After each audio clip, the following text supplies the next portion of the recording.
Ah, le subjonctif. Rien que le mot, ça fait un peu peur, hein. On a l'impression que c'est une montagne infranchissable. Et si ce n'était pas si terrible que ça, en fait. Aujourd'hui, on va s'attaquer à ce grand mythe, on va le démystifier ensemble, pas à pas.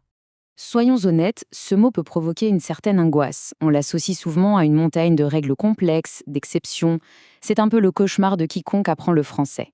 Mais si la clé, ce n'était pas de tout mémoriser bêtement, mais plutôt de comprendre une idée toute simple au fond.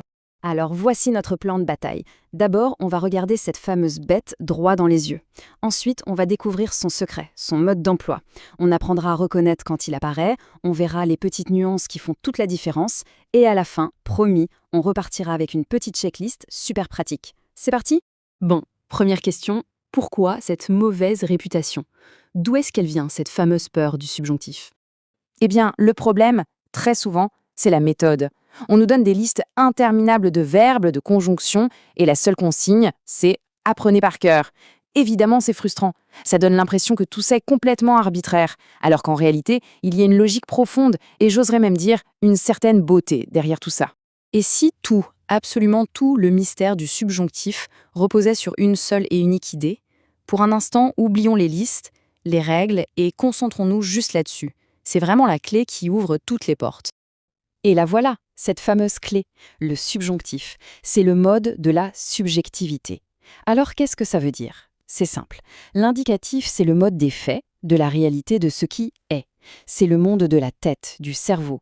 Le subjonctif, lui, c'est le mode du ressenti, du doute, du désir. C'est le monde du cœur. Il ne décrit pas les faits, il décrit notre regard sur ces faits. Cet exemple illustre ça parfaitement, c'est hyper parlant. À gauche, je pense qu'il vient. C'est l'indicatif. On présente ça comme une quasi-certitude, un fait. C'est la tête qui parle. Maintenant, regardez bien. On ajoute juste une négation. Je ne pense pas qu'il vienne. Et là, bam, tout bascule. On n'est plus dans la certitude, on est dans le doute, dans l'opinion personnelle, bref, dans la subjectivité. Et c'est là que le subjonctif apparaît. La réalité objective s'efface pour laisser la place au ressenti. Ok, donc cette subjectivité, ce fameux langage du cœur, comment est-ce qu'il s'exprime? En fait, on peut le regrouper en 4 grandes familles, 4 valeurs si on veut. Pensez-y comme les 4 couleurs primaires de l'univers du subjonctif. La première famille, c'est la volonté ou le désir. Quand on dit « je veux qu'il vienne », l'action de venir n'est pas encore réelle. Elle n'existe que dans notre souhait. C'est une projection de l'esprit, pas un fait. Donc, subjonctif. Deuxième famille, tout aussi logique, le doute, l'incertitude. Si on dit « je doute qu'il soit prêt », par définition, on n'affirme rien de certain. On exprime juste notre vision, notre incertitude. C'est du 100% subjectif. Troisièmement, le sentiment. La joie, la peur, le regret, tout ce qui est du domaine de l'émotion. Par exemple, « je suis heureux que tu sois là ». Le fait objectif, c'est « tu es là ». Mais l'important dans la phrase, c'est le bonheur qu'on ressent, et c'est cette émotion qui appelle le subjonctif. Et enfin, la quatrième, la nécessité ou la possibilité. Quand on dit « il faut que je parte », on n'énonce pas un fait, on exprime un jugement, une obligation perçue. C'est notre vision subjective de ce qui doit se passer. Bon, maintenant qu'on a l'intuition, le pourquoi du subjonctif, on peut passer au quand. Voyons comment on peut repérer concrètement les signaux qui nous disent qu'on entre en territoire subjectif. Attention, ce qui va suivre, ce n'est surtout pas une nouvelle liste à apprendre par cœur, hein. Non. Il faut voir ça comme des confirmations, des panneaux de signalisation qui valident notre intuition. Ces mots, ce sont juste les messagers de la subjectivité. Jetez un œil à ces verbes déclencheurs.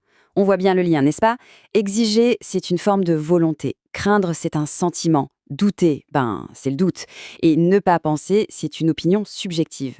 Quant à il faut que, c'est la nécessité. On retombe pile sur nos 4 familles. Ces verbes teintent toute la phrase de subjectivité. Et c'est exactement la même logique pour ces conjonctions. Pour que, ça exprime un but, donc une forme de volonté. Avant que, ça parle d'un événement qui n'est pas encore arrivé, donc incertain. Bien que, ça introduit une concession subjective. Ces petits mots sont des raccourcis. Dès qu'on les voit, hop, c'est subjonctif. Pas besoin de se poser plus de questions. Allez, on passe au niveau supérieur, la nuance des pros. L'utilisation la plus subtile du subjonctif, mais aussi la plus révélatrice. C'est là qu'on voit si le concept de subjectivité est vraiment intégré. Le principe de base reste toujours le même. Le subjonctif apparaît dès qu'on quitte le monde des faits concrets pour entrer dans celui de l'incertain ou de l'idéal.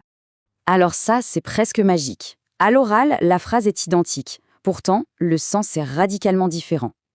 À gauche, avec l'indicatif « qui parle chinois », ça veut dire que je sais que cet étudiant existe, c'est une personne réelle et je la cherche. À droite, avec le subjonctif « qui parle chinois », ça change tout. Je cherche quelqu'un qui pourrait avoir cette compétence. Peut-être que cette personne n'existe même pas.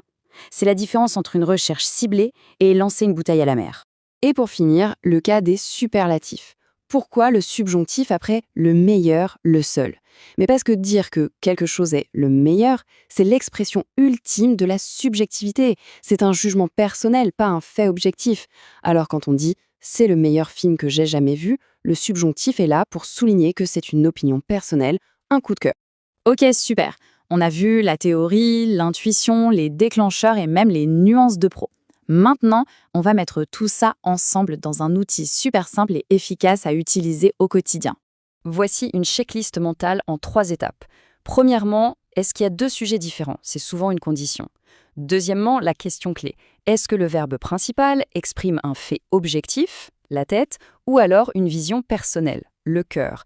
Et troisièmement, pour confirmer, est-ce qu'on repère un de nos mots-clés, un de ces fameux déclencheurs? Si la réponse est oui à ces questions, il y a de très très fortes chances pour qu'il faille un subjonctif. Finalement, le subjonctif n'est pas un ennemi à abattre. C'est plutôt un outil formidable, un allié pour exprimer avec précision toutes les nuances de nos pensées, de nos doutes et de nos émotions. C'est l'outil qui permet de vraiment parler avec son cœur. La question n'est donc plus d'en avoir peur, mais plutôt qu'est-ce qu'on a envie d'exprimer.